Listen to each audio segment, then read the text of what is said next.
Decía mi nana Concha, que en paz descanse, que no hay fecha que no se llegue ni plazo que no se cumpla.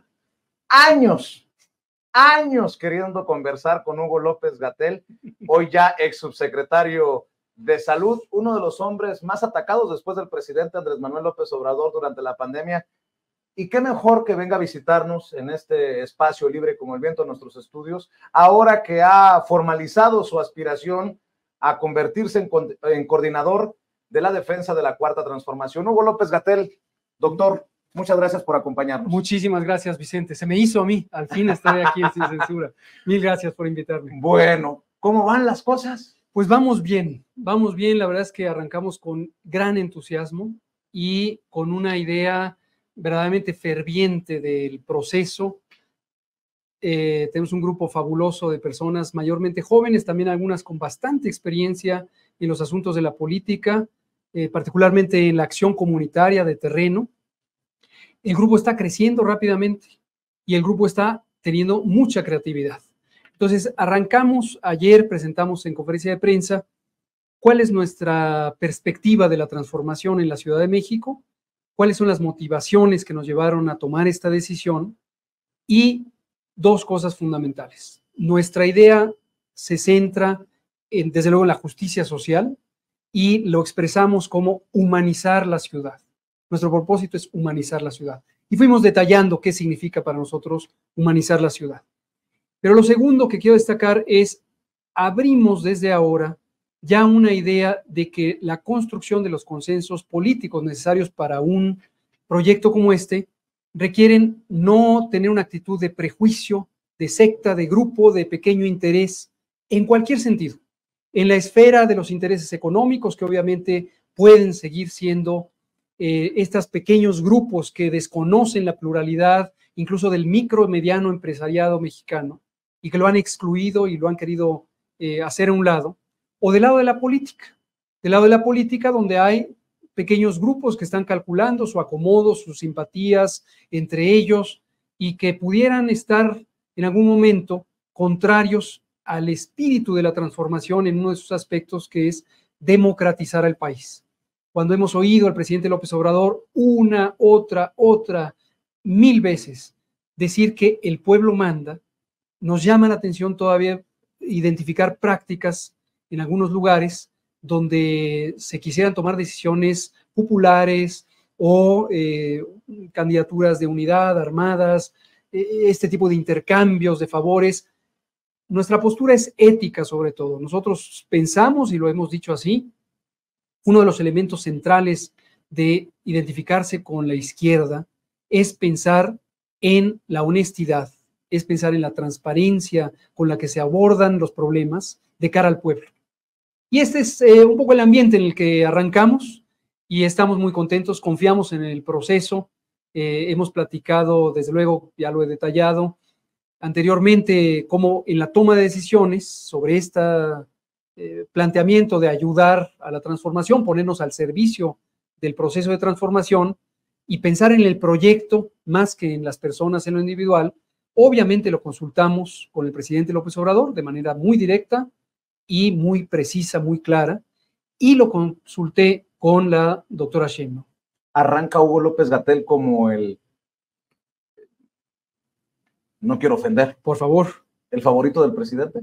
Yo no pienso que sea eso. Yo lo que considero, y la verdad es que es algo que me llena de orgullo en ese sentido, pertenecer a un movimiento cuyos líderes, en este caso el presidente López Obrador, Claudia Sheinbaum, son personas congruentes. El caso de Claudia la conozco hace 35 años y no he dejado de ver su congruencia. Al presidente López Obrador lo conocí personalmente en 1992 y obviamente he seguido todo su paso y toda su trayectoria y siempre he visto esa congruencia. Cuando yo fui a consultar con ellos en los distintos momentos, repetidamente tenía una señal positiva de qué bueno que participes, eres un cuadro profesional y un cuadro político que se puede confiar, en quien se puede confiar, pero también un mensaje muy claro, que no hubo necesidad de que me lo dijeran muchas veces, pero es el mensaje de el pueblo decide.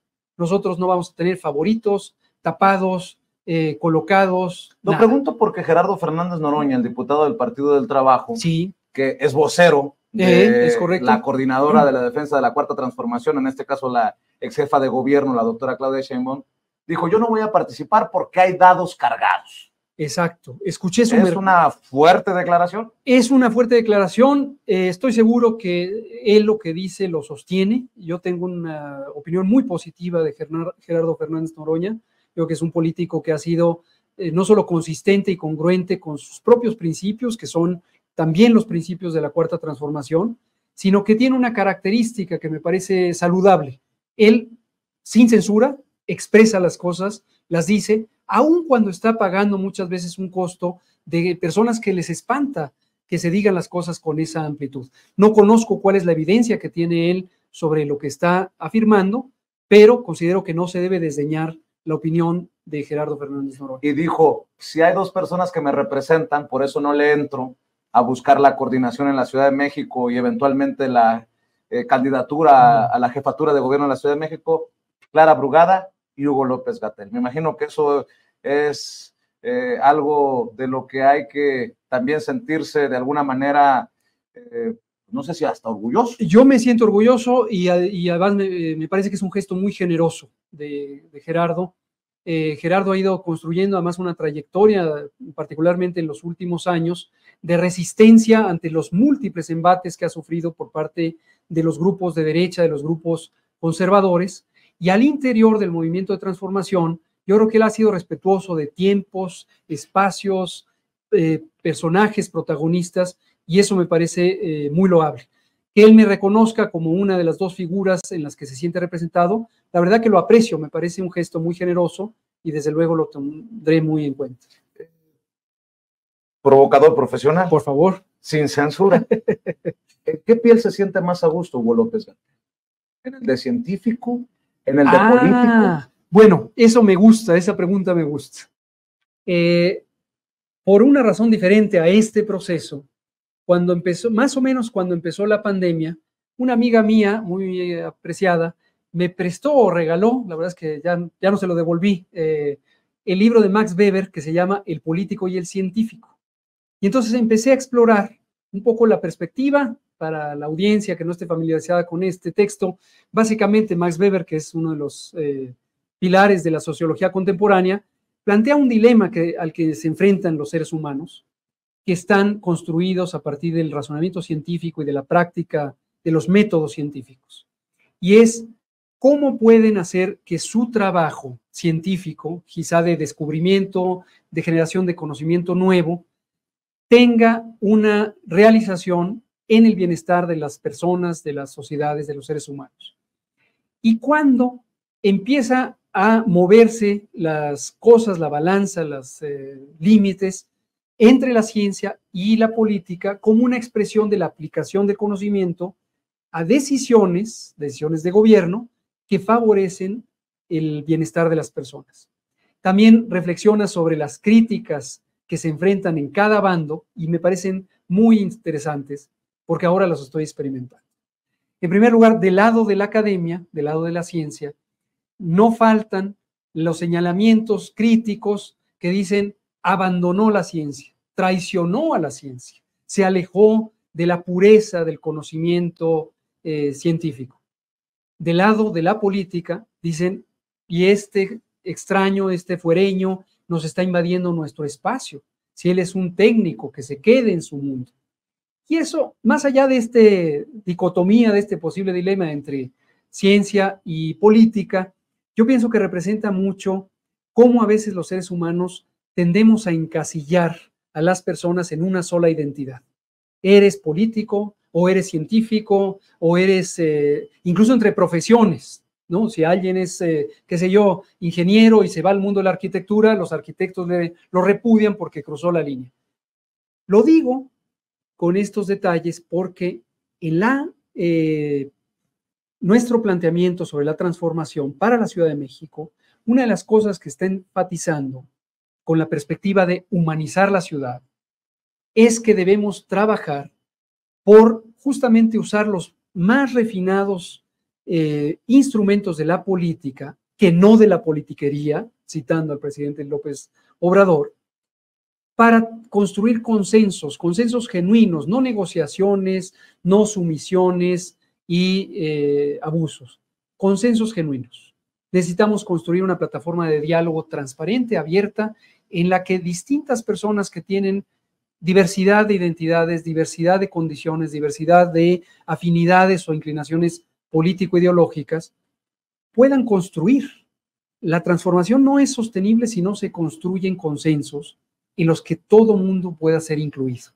No quiere decir sacrificar convicciones, de ninguna manera, pero quiere decir saber actuar democráticamente para que la diversidad o la discrepancia de opiniones, la pluralidad de perspectivas, se resuelva de manera amigable, de manera respetuosa, con fundamento en los derechos humanos. Creo que no peco si digo que muchos, como tu servidor, reconocemos tu labor durante la pandemia. Muchas gracias. Pero hay comunicadores, analistas, académicos, que te han colocado el mote de Doctor Muerte. ¿Te duele, Hugo? A mí me duele que haya en la sociedad mexicana, una sociedad que es, yo diría, madura en términos de su conciencia social y su conciencia política, en contraste con otras naciones, no quisiera señalar alguna en particular, pero nuestra propia región latinoamericana.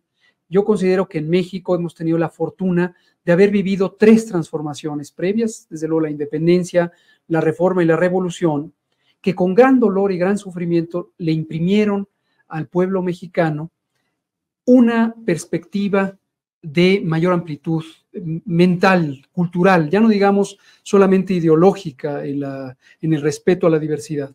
Entonces, lo que me duele es darme cuenta que en los segmentos más conservadores, más prejuiciosos, más egoístas, perviven expresiones de radicalidad intolerante. ¿Hipócrita? A veces son hipócritas, a veces son cínicos. Y aquí cito también, para citar la fuente con la costumbre de venir de la academia, el presidente López Obrador. Él hace una caracterización fabulosa cuando dice, el conservadurismo tiene estas 2 caras, la hipocresía y el cinismo. Pero dice, prefiero a los cínicos, porque por lo menos se sabe qué esperar de ellos. Pero tenemos un segmento de gran hipocresía en la academia, incluso en las universidades públicas, por supuesto también en el mundo empresarial, que lanzan la piedra, esconden la mano. Yo quisiera escuchar, y no lo he escuchado, lo he buscado a lo largo de estos años de ataques contra mi persona y contra el proyecto. Quisiera escuchar una argumentación coherente, una argumentación rica y enriquecedora, fuentes de evidencia, capacidad de debate. Estoy seguro que hay puntos donde pudiéramos llegar a entender qué es lo que están pensando si lo expresaran correctamente. Tristemente no se ve eso. Hace 1 o 2 días, creo que fue anteayer, un grupo pequeñísimo de 6, indudablemente académicos de la Universidad Nacional y de otros lares, publicaron una carta cuando yo vi un titular en los diarios corporativos que decía, académicos repudian la postulación de López-Gatell. Dije, bueno, qué bien, quiere decir que hay un grupo de intelectuales que ha estado entendiendo la realidad y que tiene argumentos. Vamos a ver quiénes son y qué proponen. Me encuentro una pequeña carta, incluso con errores de sintaxis, que viniendo del mundo académico a veces es, si no repudiable, por lo menos bochornoso, reducido a prácticamente insultos, epítetos, descalificaciones, y 6 o 7 elementos argumentales que son los mismos que le hemos oído a una y otra vez a todos estos comunicadores y que son los argumentos que se construyen, todo el mundo lo sabe, en despachos de consultoría política pagados por las corporaciones para atacar a sus adversarios. ¿Quiénes son los que firman esa carta? No lo recuerdo, pero identifiqué gruesamente que son los allegados al exrector y exsecretario de Salud, José Narro Robles. Una intención política. Totalmente. Ya que estamos en estos temas, porque es donde se pone apasionante el diálogo sin censura, ¿asumes, Hugo López-Gatell, que eres uno de los funcionarios más golpeados, y que tal vez sea porque te atreviste a levantar la voz en momentos críticos para el mundo con esta pandemia. Creo que creo que no va a haber alguien que en sus 5 sentidos me pueda reclamar cuando digo que no te pueden regatear, que ha sido el funcionario del gabinete que más has defendido al presidente Andrés Manuel López Obrador públicamente, con aquellas conferencias vespertinas y con lo que se ha hecho antes, durante y después de la pandemia. ¿Así lo ves? Yo pienso, bueno, no tengo ninguna duda en señalar, y lo hago con enorme orgullo y satisfacción, cuando yo entré al proyecto de gobierno del presidente López Obrador, y yo venía de un camino distinto, yo venía de una institución académica, entré por la deferencia y la generosidad de mi maestro, el doctor Jorge Alcocer, secretario de Salud. Aun cuando yo ya conocía al presidente López Obrador de etapas previas, yo entré como hijo de vecino. Yo aquí vengo a contribuir con mis capacidades técnicas. Pero desde luego las capacidades técnicas, sobre todo en algunos campos, y es el caso de la salud pública, área del conocimiento y la práctica en donde yo me formé y donde yo he ejercido, toca intereses de pequeño grupo, toca intereses de los poderes económicos y a veces de los poderes políticos. Esto es previo a la pandemia. Cuando entramos, teníamos un plan de trabajo muy claramente identificado, sustentado en el trabajo científico, entre otros del Instituto Nacional de Salud Pública o del Instituto Nacional de Ciencias Médicas y Nutrición Salvador Subirán, donde yo trabajaba. Y el centro temático de ese programa estaba encaminado a mejorar la salud, trabajando sobre los determinantes de la salud, es decir, aquellas condiciones que en nuestra vida diaria nos afectan.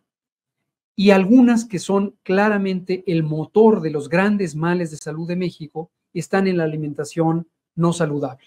Hemos dicho muchas veces, la alimentación no es una conducta que dependa solo de la voluntad de las personas.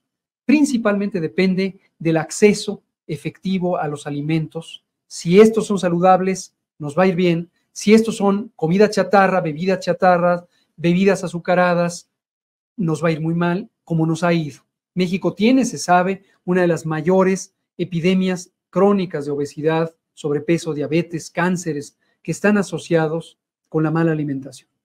Entonces empezamos, una de nuestras primeras acciones fue establecer los etiquetados de advertencia, estos octágonos negros que nos alertan de los productos industrializados, cuáles tienen exceso de grasa, azúcar, sal, calorías, etc. La reacción nos dejó esperar y no hay que perder de vista que en el sexenio de Enrique Peña Nieto, el secretario Narro y mi antecesor en la subsecretaría trabajaron mano a mano con la industria alimentaria y la industria de los refrescos para impedir las políticas públicas que proponíamos desde la academia, precisamente, por interés propio, interés de grupo. Déjame ver si entiendo, doctor. Sí. O sea que las Coca-Cola, las Sabritas, los Bimbos, pueden ser de las empresas enojadas contigo y que podrían estar financiando estas campañas sucias. Lo considero altamente probable. Y lo considero altamente probable porque identificamos que el contenido, tiempos, personajes, orientación de los ataques, en primera empezaron antes que la pandemia. Entonces, nada tienen que ver con que si el cubrebocas o no cubrebocas, si las pruebas rápidas o no pruebas rápidas, nada tienen que ver con las dolorosísimas estadísticas que en todo el mundo se vivieron de pérdidas de vidas humanas. Es una escalada previa. Y aquí quiero hacer una distinción importante y me dirijo a la clase media mexicana en un segmento muy amplio como lo es.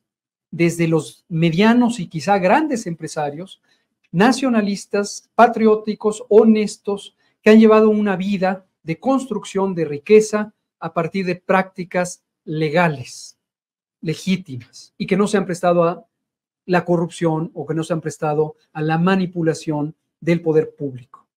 Desde eso, en términos monetarios, los pongo como una especie de escala, hasta desde luego un vasto universo de la clase media que son profesionistas, pequeños comerciantes, pequeños empresarios, personas incluso vendedoras, ambulantes, personas desempleadas, personas que son trabajadoras manuales, pero que por alguna clase de bonanza económica, quizás circunstancial, se adscriben ideológicamente o referencialmente a la clase media. Toda la clase media.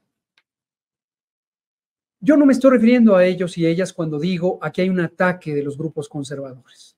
Aquí se ha fabricado intencionalmente un discurso por parte de los más conservadores, un pequeño grupo de oligarquía que son un puñado de familias de altísima concentración de la riqueza y que ciertamente en muchos casos, y esto está históricamente documentado, construyeron su riqueza basado en la corrupción y basado en prácticas que en el mundo empresarial se considerarían desleales y poco saludables incluso en términos económicos.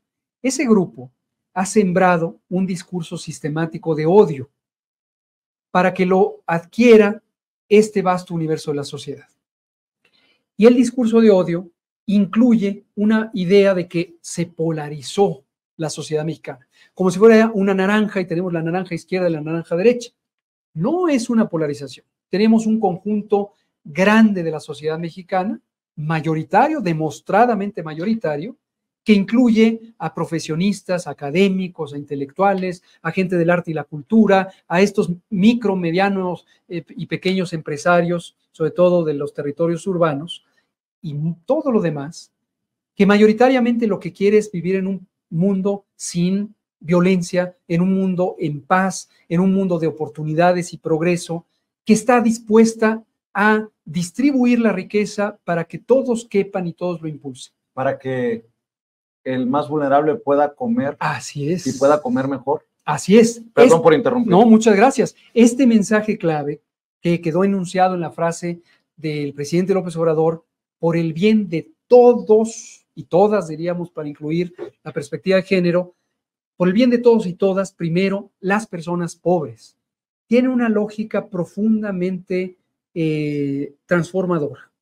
En una sociedad, y esto se ve en las sociedades más polarizadas económicamente del mundo, naciones en África, naciones en Asia y varias de América Latina, lo que vemos es una situación en donde el concepto de progreso, más allá de precisiones teóricas, pero digamos, el aumentar el bienestar, se ve sistemáticamente interrumpido cuando hay estas grandes diferencias de distribución de la riqueza, de distribución del acceso a los servicios y la garantía de los derechos. En México tenemos 50% de la población viviendo en pobreza. 50, es la mitad de la población viviendo en pobreza. Esto es moralmente inaceptable. Pero además, el aceptarlo y el perpetuarlo, lo que nos lleva es un rezago de las oportunidades de esta sociedad para llegar a otras fases seguramente mucho más satisfactorias para todos y todos. Déjame, por favor, hablar sin censura. Y viendo a esta que es tu cámara, perfecto, Hugo López-Gatell, para regresar después a la Ciudad de México. Sí. ¿Hay algo de lo que se sienta Hugo López-Gatell como vocero del gobierno que encabeza el presidente Andrés Manuel López Obrador durante la pandemia, por lo que le tenga que ofrecer disculpas o sentirse avergonzado al electorado de la Ciudad de México y a la sociedad mexicana? Esta reflexión la hemos hecho una y otra vez. Y no porque nos la impongan desde afuera, o no porque nos pongan caricaturas o cartones, o que llegue una senadora en estado al límite de la racionalidad a poner mantas en la tribuna honorable del Congreso de la Unión. No tenemos nada de qué arrepentirnos en el sentido de identificar culpabilidad por acción o por omisión, por impericia o por un desconocimiento negligente de la realidad. La actuación durante la pandemia de COVID-19 estuvo basada en raíces científicas muy profundas, en la formación, preparación de muchos de nosotros, porque no fui nada más yo, un equipo multidisciplinario que no pertenecía solamente al gobierno.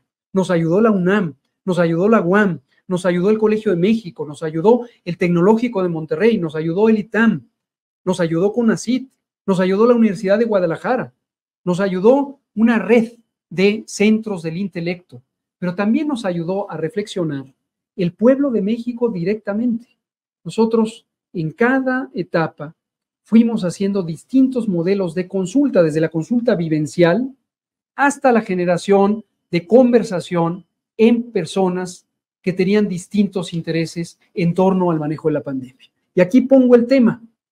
Si la mitad de la población mexicana vive en condiciones de pobreza, ¿qué hubiera pasado si hubiéramos adoptado un modelo no científico y racional de control de la movilidad poblacional?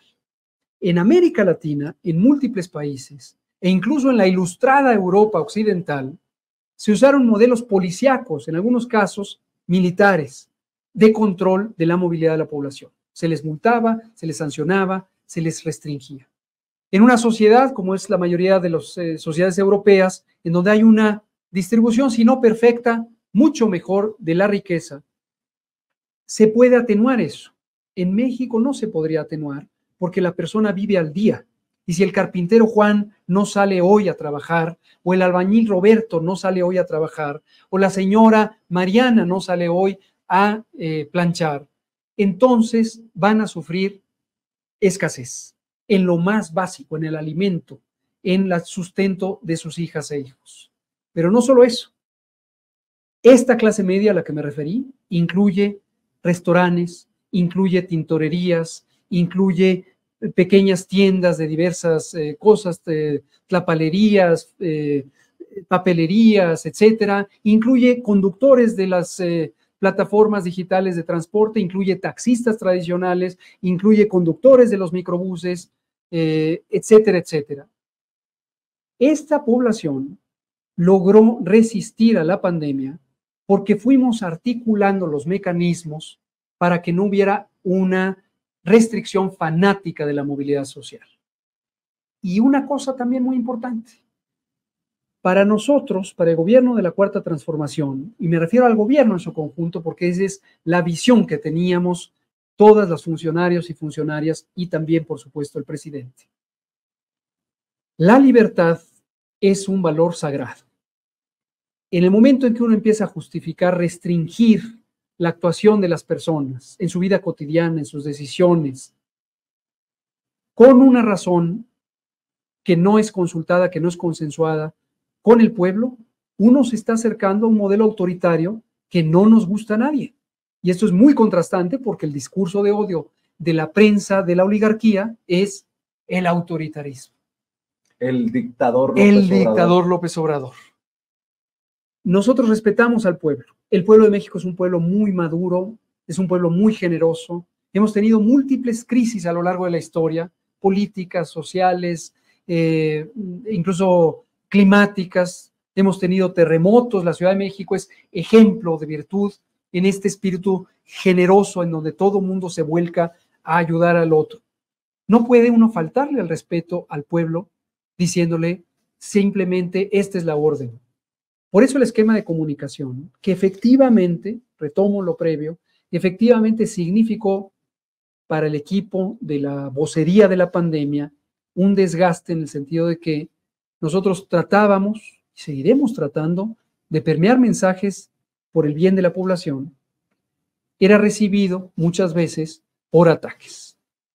Pero nosotros, por razones científico-técnicas de la salud pública, hay toda una materia de comunicación de riesgos en salud pública, en la que yo estoy entrenado, pero además por razones de convicciones sociales y perspectivas políticas, decidimos tratar a la población, al pueblo de México, como un pueblo adulto, como un pueblo sensato, sabio.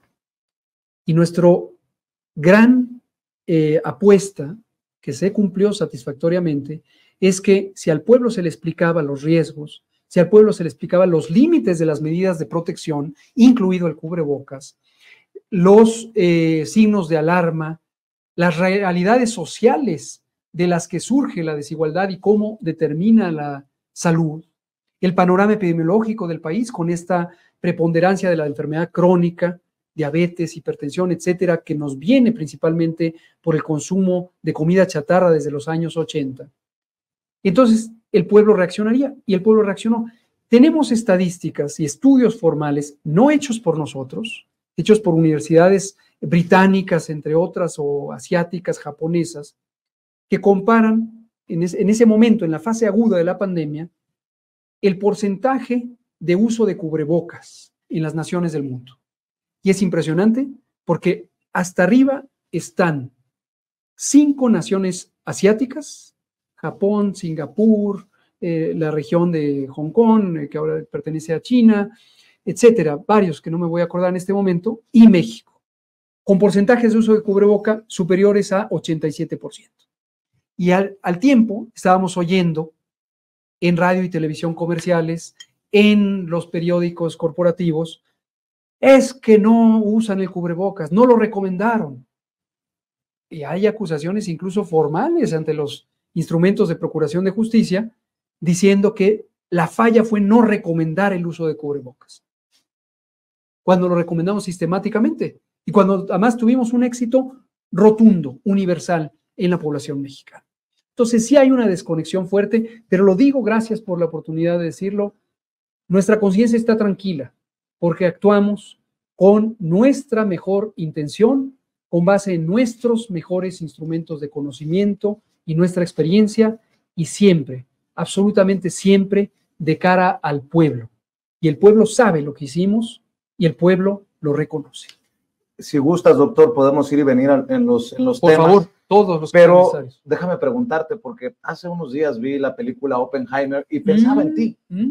Este científico que termina siendo el culpabilizado por la bomba atómica, y que sus intenciones iban a veces entre el bien y el mal, pero que demuestra que ni ángeles ni demonios, que todos tenemos claroscuros. Así es.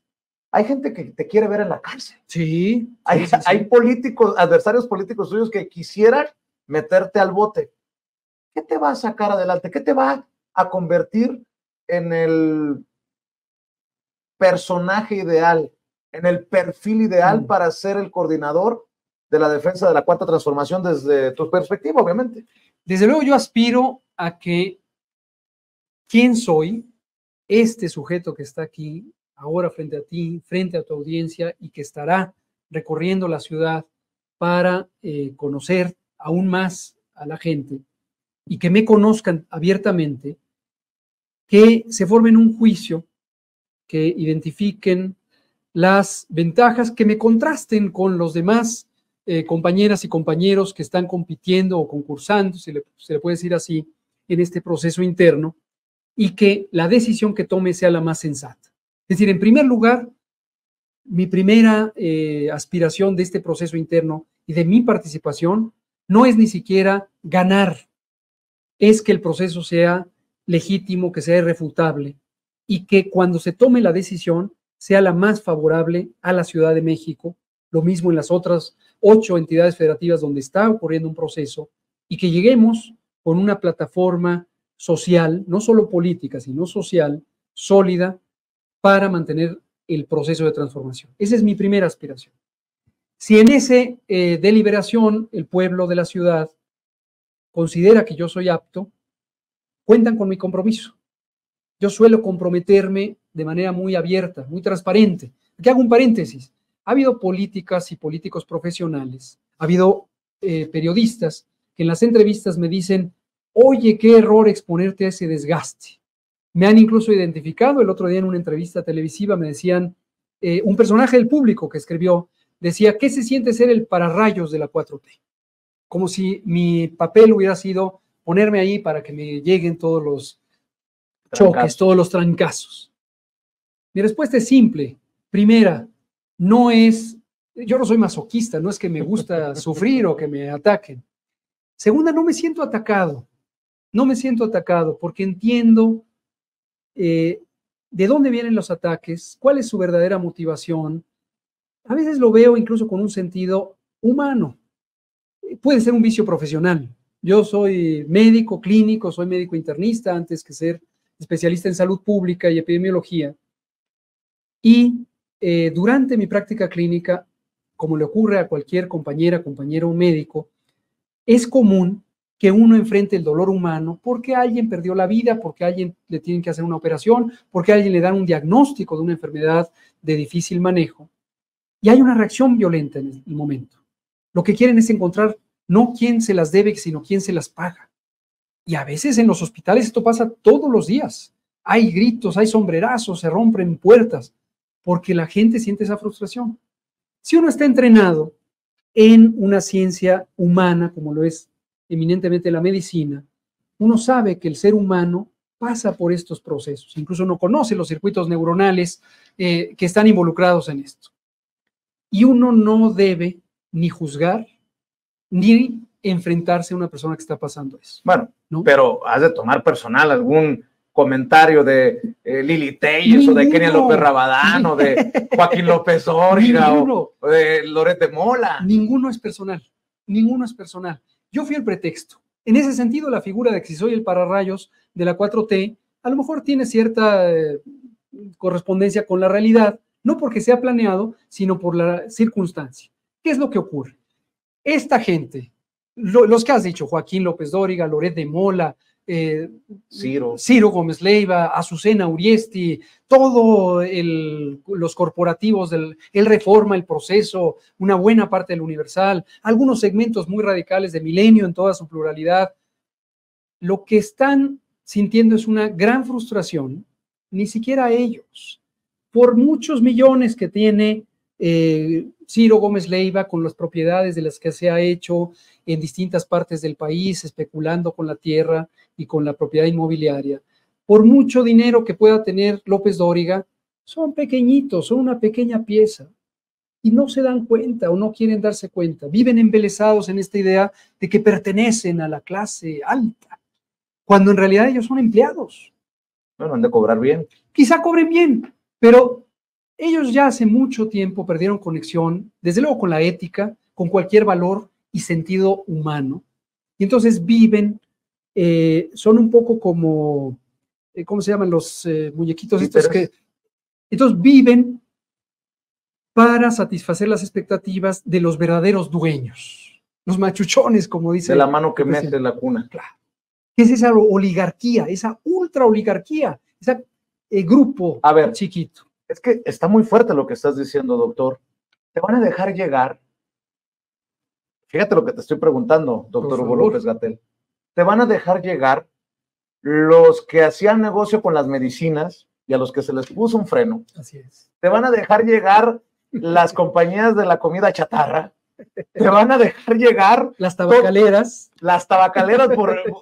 Oye, ¿qué paquete te has aventado, Hugo López-Gatell? Me decía un amigo el otro día, a quien le contesto, es un amigo extranjero, le expliqué el contexto de México, y me decía, oye, ¿sí te das cuenta que eso es equivalente a que vivieras en Estados Unidos, fueras estadounidense y te metieras con la industria armamentista?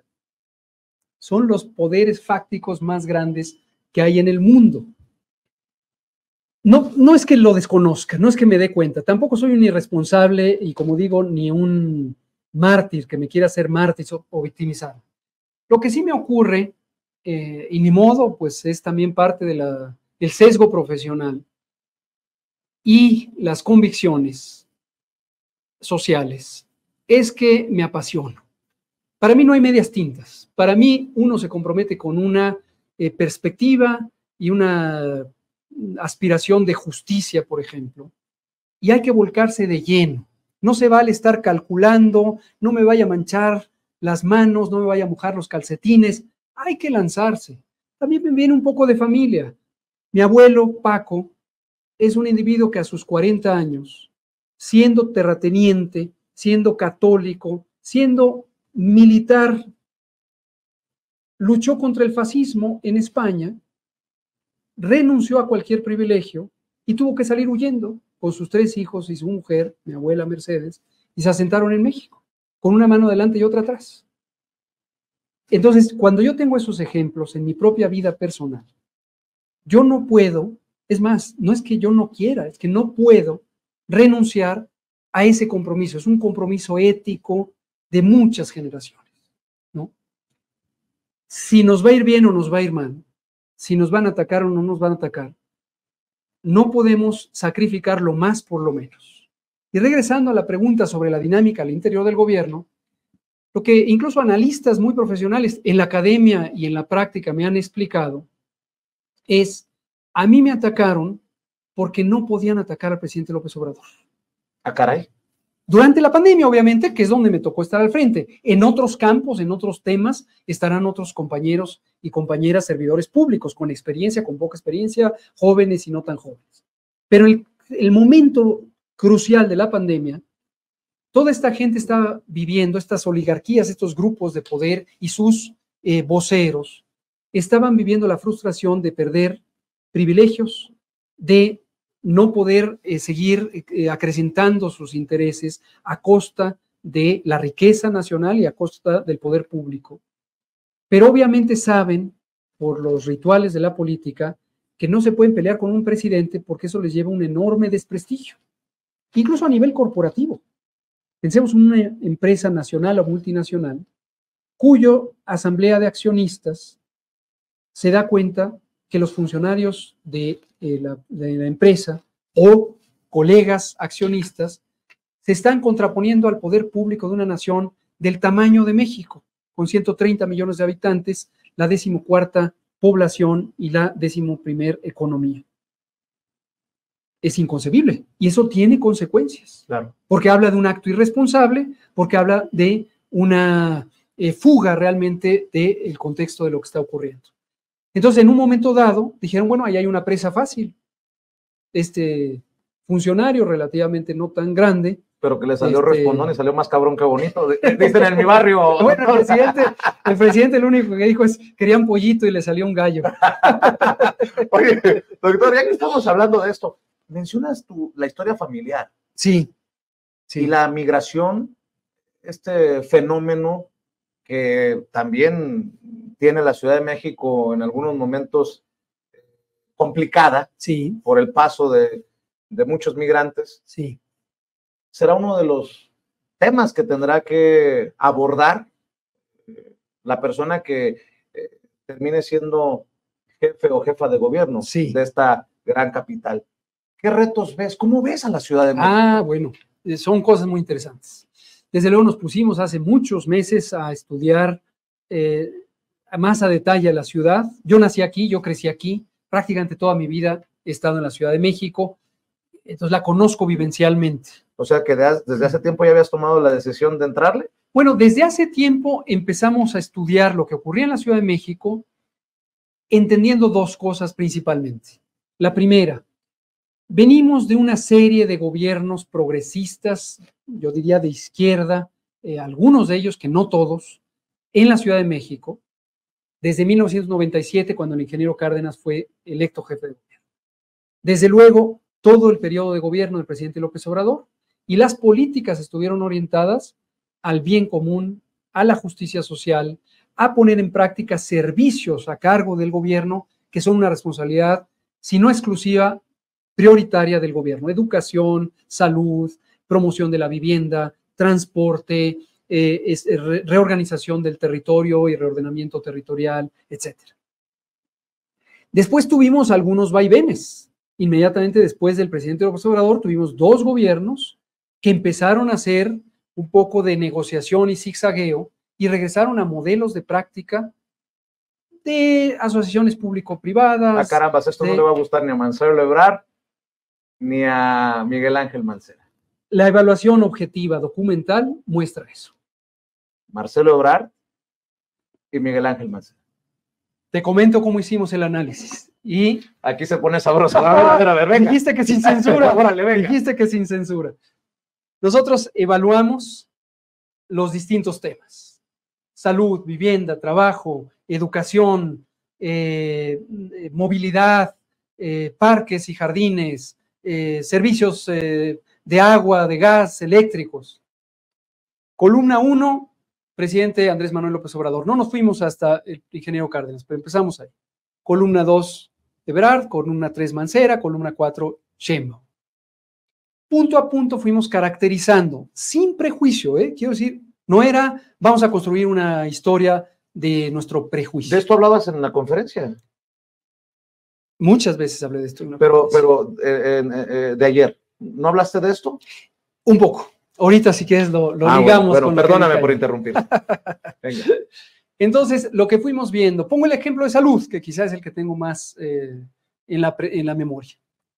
Cuando el presidente López Obrador gobernó la Ciudad de México como jefe de gobierno, tomó una decisión crucial en un momento donde en el nivel federal, con Fox, con el secretario Julio Frenk, se estaba implantando la segunda ronda o la segunda fase, algunos dicen la segunda generación de reformas al Sistema Nacional de Salud, tendientes a privatizarlo, tendientes a segmentarlo, tendientes a convertir la salud como una mercancía.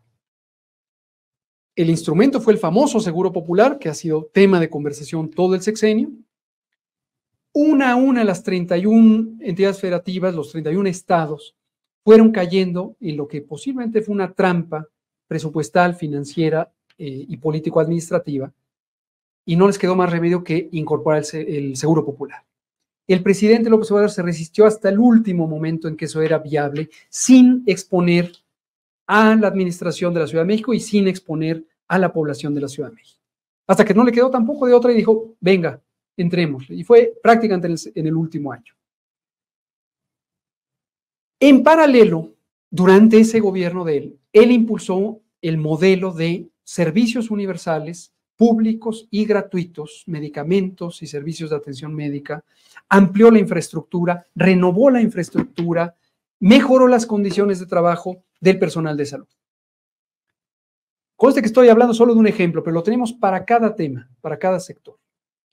Cuando termina su gobierno, viene una entrega casi total al modelo neoliberal del Sistema Nacional de Salud, del gobierno en ese momento de Felipe Calderón. ¿Y qué pasó con Ebrard?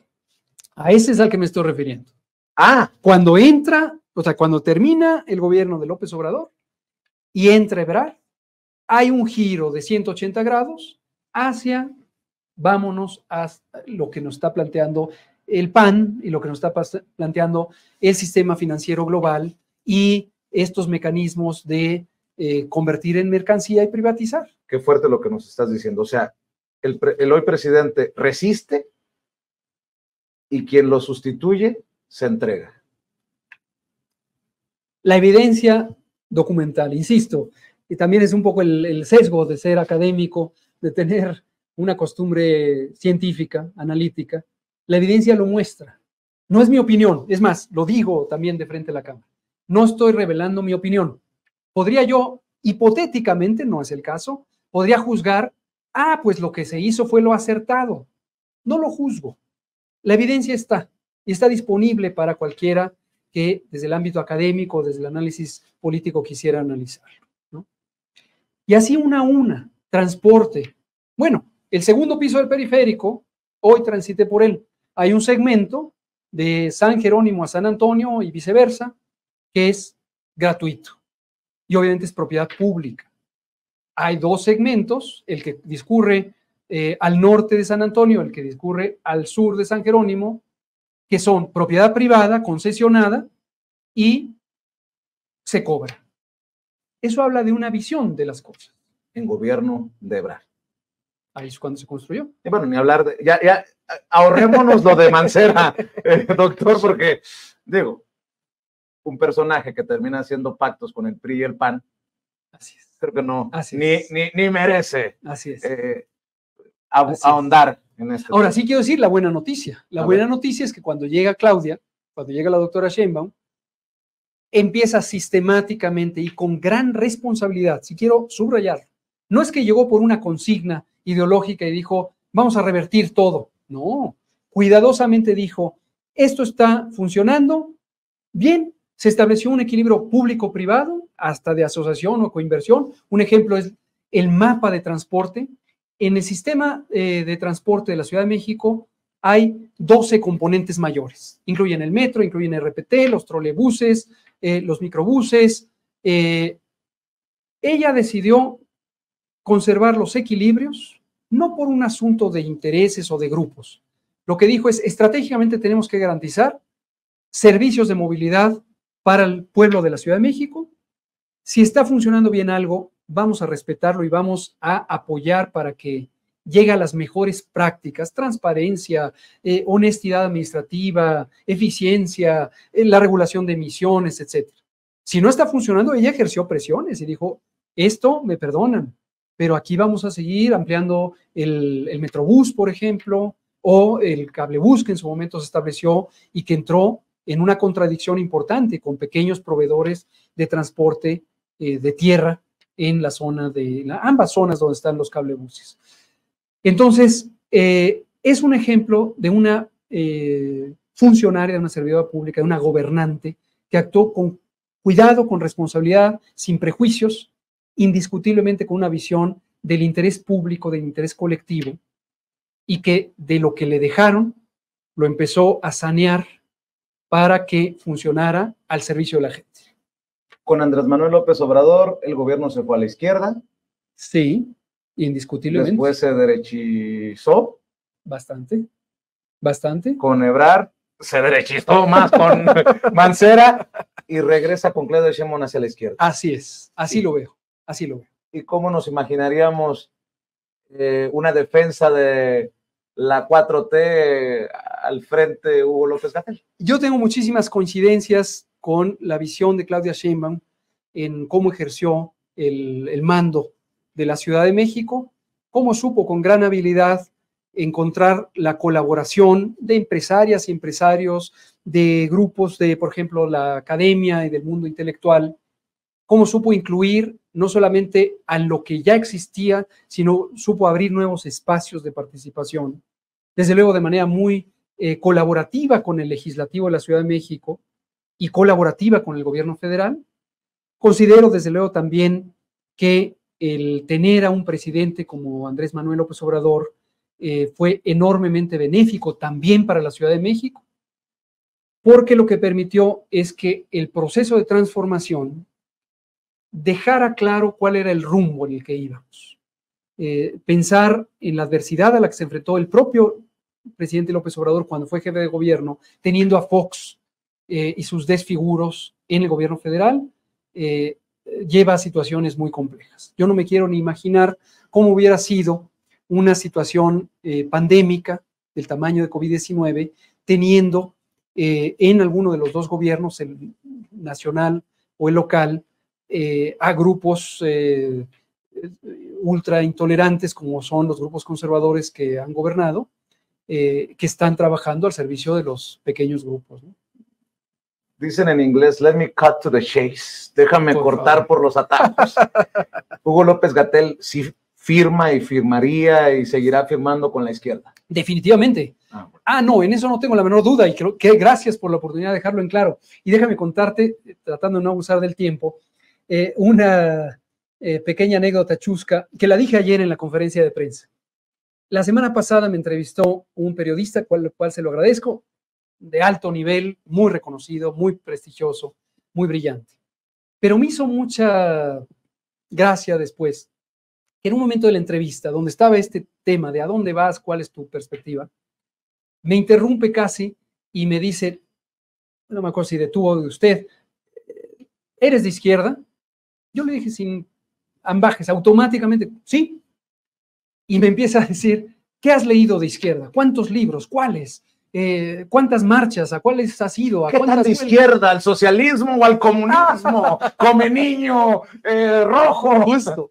Después pensábamos, yo no sabía que había un izquierdímetro, en donde a uno le van dando bonos y puntos, y si fuiste a una huelga te dan 50 puntos, pero si te perdiste una marcha te restan 2 puntos, ¿no? Y si te leíste El Capital, pues ahí tiene que contar 100 puntos, ¿no? Pero si nada más te leíste el manifiesto del Partido Comunista, pues te dan 6, ¿no? Me suena a burla. ¿Me podrías dar el nombre y el apellido de periodista? Prefiero no. No, porque le tengo gran respeto, gran respeto a este periodista. Bien. Pero el punto al que voy, y me interesa destacarlo, es cuando una persona entra en la acción política, y más en mi caso, como lo relaté hace rato, que me ven como fuereño, y uno empieza a pronunciarse de manera ecléctica, de manera mixta, que uno no se leyó el manualito donde dice ABC, yo soy socialista, ABC, yo soy comunista, ABC, yo soy capitalista, ABC, yo soy lo que sea. Eso causa gran incomodidad, porque lo que dicen es cómo lo clasifico para poderlo atajar, para poderlo contener. Y lo ven a uno como una especie de amenaza a intereses construidos, a consignas, a dogmas. Yo no tengo duda en identificarme con las causas de la izquierda. Cuando me dicen, entonces, define qué es izquierda, tampoco tengo una definición académica y dudo que haya. Hay un libro de Lenin, de Vladimir Ilich Ulyanov Lenin, que se llama El izquierdismo, fase infantil del socialismo, ¿no? Y es esto, es este fenómeno, donde uno entra, donde las personas que se quieren sentir incluidas empiezan a presumir, yo soy de izquierda por esto, yo soy de izquierda por esto. Yo no necesito esto. Esto me recuerda, dado que he tenido acceso a algunas literaturas como la de la generación del 98 española, don Miguel de Unamuno, uno de sus más célebres representantes, lo atacaron fuertemente en su tiempo porque él escribía novelas, además de ensayos y otras cosas. Y entonces le decían, esto es una historia muy conocida, le decían, es que usted no escribe novelas porque no sigue las reglas de estilo de la novela.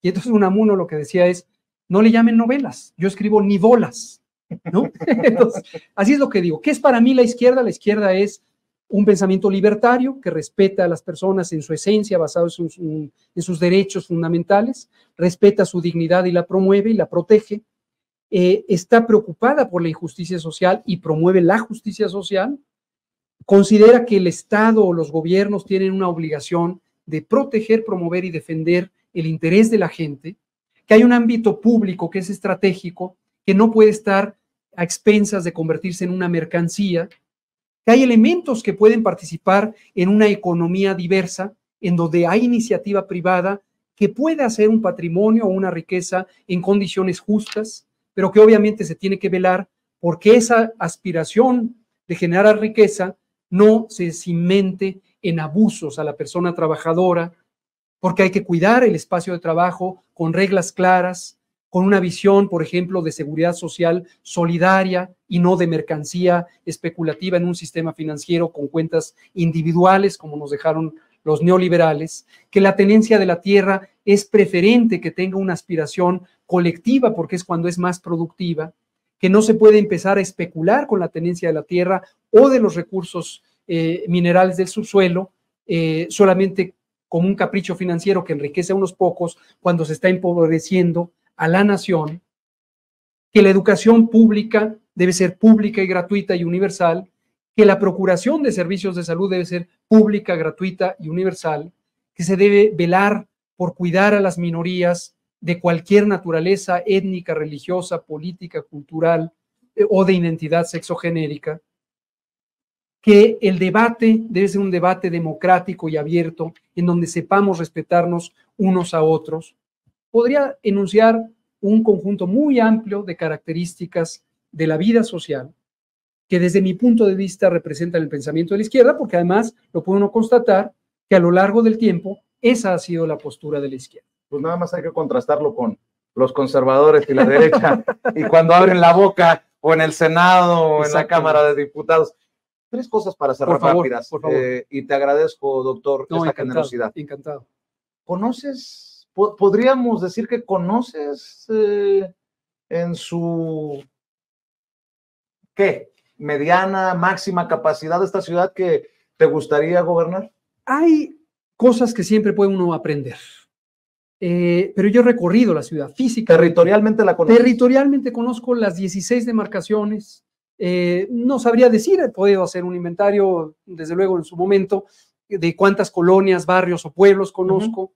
Nací y crecí aquí, nací en la hoy alcaldía Cuauhtémoc, crecí en Álvaro Obregón, en un pueblo, San Bartolo Ameyalco, viví una parte larga de mi vida ya de adulto en Tlalpan, hoy regresé a vivir en Álvaro Obregón, también he vivido en Coyoacán. He recorrido físicamente por visitas o por visitas familiares la Gustavo Amadero, ahí nació la familia de mi mamá, ahí creció mi mamá, ahí vivían mis abuelos y mis queridas tías y tíos. Hoy tengo familia política en Iztacalco, mi compañera de vida y madre de mi hija nació en la colonia agrícola oriental y ahí vive mi suegra. He estado en muchos lugares. Me decía el otro día también un respetado conductor y periodista, ¿cuál es tu sitio favorito? Yo no podría decir cuál es mi sitio favorito. A lo mejor uno pensaría así a bote pronto, donde ha tenido las vivencias más agradables o más estimulantes. Pero yo creo que la diversidad social de la Ciudad de México entraña una gran riqueza, lo que de ninguna manera debe interpretarse como que es deseable que exista este nivel tan insultante de desigualdad. Tenemos el oriente de la ciudad con grandes carencias de servicios esenciales, de agua, una gran especulación de la tierra, una injusticia laboral muy grande. El oriente de la Ciudad de México, se podría decir, abastece la mano de obra del occidente de la Ciudad de México. Y eso no le conviene ni al oriente ni al occidente. Entonces, hay muchas realidades sobre las que hay que trabajar, pero yo me siento entusiasta de saber, es más, en estas semanas he estado recapitulando de memoria los sitios por los que he transitado. Y cuando digo transitar por la ciudad no es nada más pasé o fui a un restaurante o fui a una fonda o fui a un mercado. Yo tengo la costumbre de, cuando estoy en un lugar, sentir a la gente. El otro día recordaba una anécdota más o menos de mis 18, 19 años cuando estaba estudiando en Ciudad Universitaria. Yo solía tomar una ruta de la ruta 100 que existía en ese momento. Tomaba tanto un tramo del Peribús como la 23A que iba hacia el sureste de la ciudad. Y una de las cosas que me estimulaba era, yo iba a un horario muy fijo, muy tempranito, y entonces me empecé a dar cuenta que en el autobús, y no iban tan llenos en ese tiempo los autobuses, iba la misma gente, o sea, las mismas personas, no estoy hablando de una identidad social. Iba el señor Pedro, que es plomero, ojalá que siga vivo, ya es bastante mayor que yo. Iba, por ejemplo, Rocío, que era una señora que trabajaba en una casa y hacía todo el circuito porque venía de la zona norte de la ciudad. Y de cuando en cuando lográbamos hacer una especie de amistad transitoria, pero es una amistad cercana. Entonces, este tipo de prácticas es la que a mí me estimula mucho cuando voy a un mercado, cuando voy a una plaza, cuando le ayudo a una señora a subir las escaleras, cuando estoy viendo que un niño no se vaya a caer porque está haciendo malabares en el silloncito del metro. Y ese tipo de conocimiento es lo que da perspectiva. Tú eres un hombre de ciencia, sí. Eres un doctor y por ende debes de ser un hombre de números. Sí, sí. Y de acuerdo a las encuestas, entras en un tercer lugar. Bueno, ha habido un par de encuestas que yo conozca que se hicieron públicas esta semana.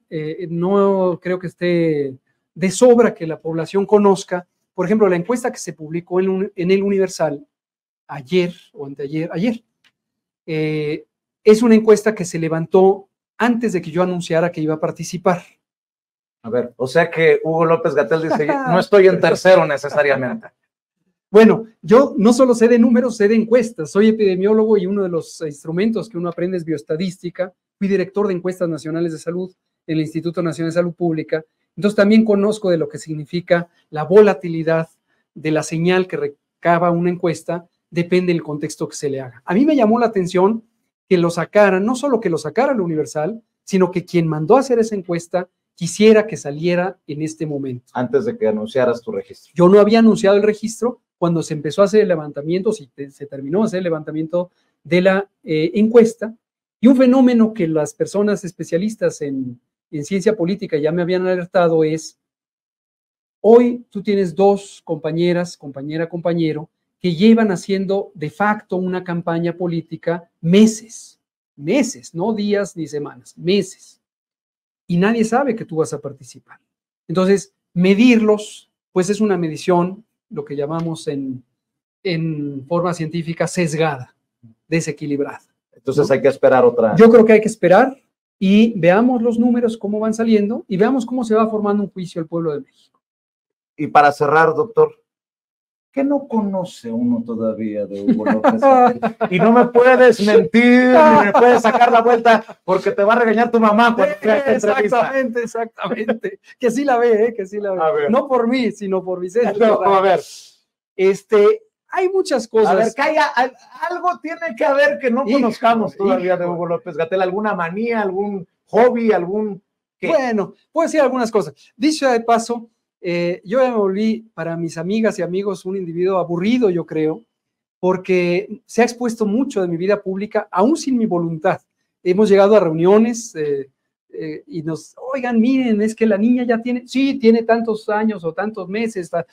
Bueno, es que miren, estamos cambiándonos de casa. Sí, claro, pues están cambiando a tal lugar, porque entonces, todos nos lo conocen, ¿no? Digo, a lo mejor algunos rasgos de personalidad o rasgos de conducta, a reserva que también ya se sepa, ya se haya notado, yo me apasiono mucho con las cosas. Y cuando me apasiono, no lo digo necesariamente solo con satisfacción, a veces se convierte en un obstáculo para mí. Me comprometo tanto con algo o con alguien que luego me cuesta trabajo separarme de eso. Y claro, ocurre una vez, pero luego viene otra necesidad y me meto, y luego viene otra, me meto. Y entonces a veces sí interfiere incluso con mi bienestar, porque estoy saturado de pendientes. Ya decía yo que tantas canas obedecían a cosas más o menos que compartimos. Más o menos. Hugo López Gatell.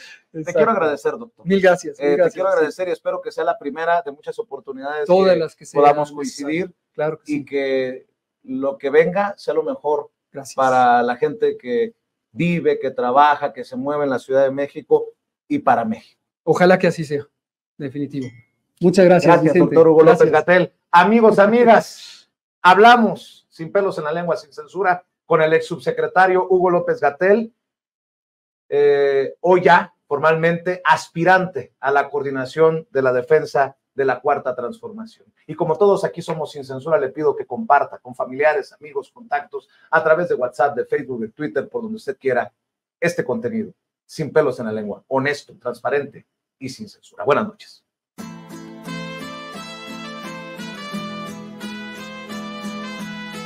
Otra prensa que es luz y claridad en la noche oscura. Hay quien tiene remedio y hay medio sin cura. Hay una prensa que nutre la perfecta dictadura y le declaró una guerra abierta a la cultura. Hay otra prensa dispuesta a enfrentarse a esta locura, sincero, sin pero, sin miedo y sin censura.